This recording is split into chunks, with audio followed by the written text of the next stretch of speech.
जेव्हा लोकसभा निवडणुका असतात त्यावेळेला आचारसंहिता लागू होणार म्हणून एक महिना अगोदर अधिवेशन घेतले जाते. पुढचे अधिवेशन होईल तेव्हा पूर्ण बजेट मांडणी करण्यात येईल. 5 दिवसाचे हे अधिवेशन आहे. अधिवेशन संपल्यानंतर आचारसंहिता लागू होईल.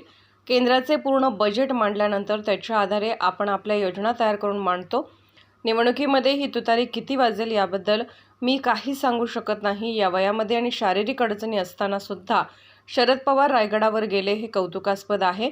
ज्यावेळेला एखादी नवीन अशा प्रकारचे चिन्ह वगैरे मिळते त्यावेळेस असा समारंभ केला जातो. तुतारी चिन्हाचा प्रचार प्रसार करण्यासाठी ते रायगडावर गेले होते. जो पहिल्यापासूनच दिशाहीन आहे तो दिशा काय ठरवणार आहे, त्याला पुढची दिशा कळाली तर पाहिजे. आता भाषण करताना बोलले जाते असं बोलू नये, कारण लोकशाहीमध्ये प्रत्येकाला आपापला पक्ष काढण्याची मुभा आहे. आपण हा पक्ष किती लहान होता आता तो मोठा, आप हा पक्ष किती लहान होता आता तो मोठा पक्ष झाला आहे. बच्चू कडू यांना विचारले पाहिजे, त्यांना कसे वापरले व फेकून दिले. जरांगे काय बोलतात आणि ते काय बोलतात हे सगळ्यांनी ऐकत बसायचे आहे. काही लोकांच्या ज्ञानामध्ये भर पडेल. भाषण करताना बोलतात काय, पण तसंही बोलू नये. लोकशाहीमध्ये प्रत्येकाला आपापला पक्ष काढण्याची मुभा आहे आणि लढण्याची. आणि हे सुरुवातीला कधी कधी लहान असलेले पक्ष हे मोठे सुद्धा होतात. आपल्यासमोर आप किती लहान पक्ष होता ना, झाला मोठा तो.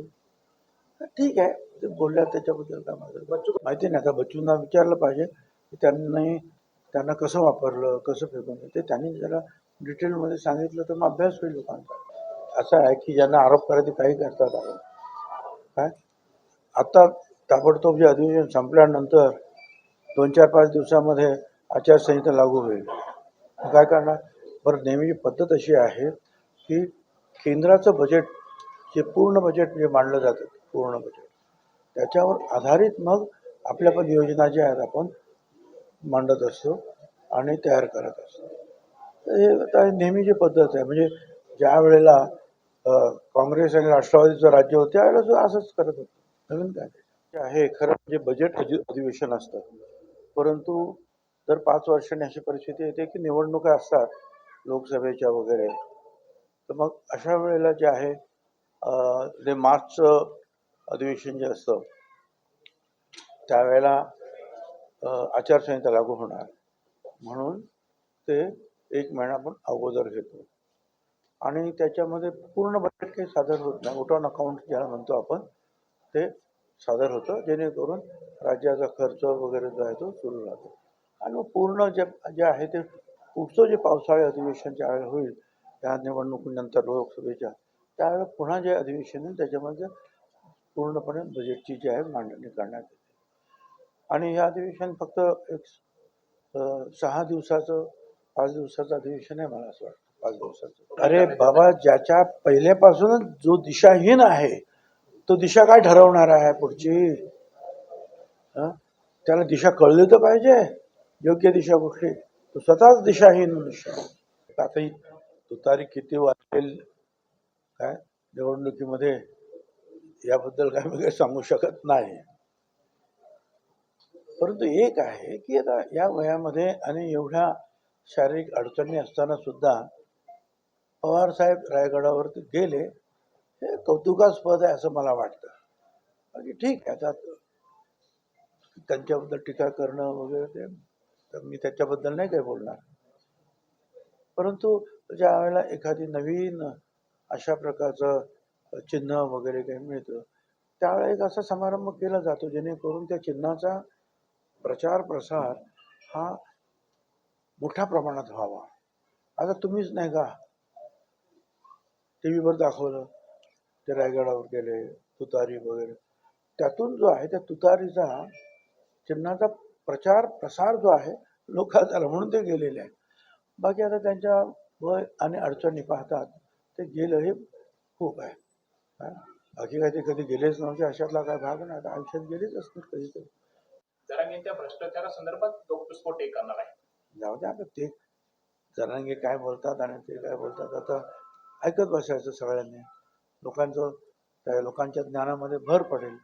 याचं कारण आहे ना, वारंवार त्याच्या ज्या मागण्यांचं वाढणारं शेपूट, त्याला न समजणारे विषय, त्याला न समजणारा अध्यादेश आणि नोटिफिकेशनचा ड्राफ्ट, यातला अर्थ आणि वेळोवेळी त्याने ते उधळलेला गुलाल आणि हे सगळं जे काही पाहता सुरुवातीला फक्त निजामशाहीमध्ये जे काही नोंदीत त्याचा विचार करा कुणबी म्हणून काय आहे तो, नंतर मराठवाड्याचाच करा, मराठवाडा सगळ्यांना मराठ्यांना द्या, कुणबी करा, मग महाराष्ट्रातल्या द्या.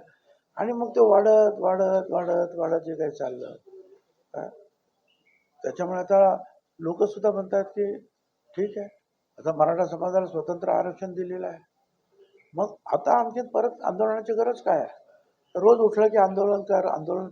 शेवटी आंदोलन करणारे जे असतात त्यांना सुद्धा घरचं काम धंदा पोट पाणी असतं की नाही, त्यामुळे कदाचित लोक कंटाळले असतील आणि मला नाही होता त्याच्यापुढे. आणि आता त्याच्याच आजूबाजूला राहणारे जे काय कार्यकर्ते ते त्याच्या विरुद्ध जे आता काही गोष्टी बोलायला लागले. मला असं वाटतं की लोकांच्या ते लक्षात आलेलं आहे की या ग्रस्ताचा अभ्यास नाही आहे आणि उगीच आपलं तिथे शिवाजी महाराजांच्या प्रतिमेखाली बसून कोणाला शिव्या द्यायचं, संत तुकारामांच्या बाबतीमध्ये वाईट म्हणजे चुकीचं असं बोलणं किंवा मुख्यमंत्र्यांसहित सगळ्यांना शिव्या देणं काय, अगदी आई माय या सगळ्या गोष्टी आता लोकांच्या लक्षात येतात. शेवटी हा महाराष्ट्र हा पहिल्यापासून सुसंस्कृत आहे, त्यांना कळतं.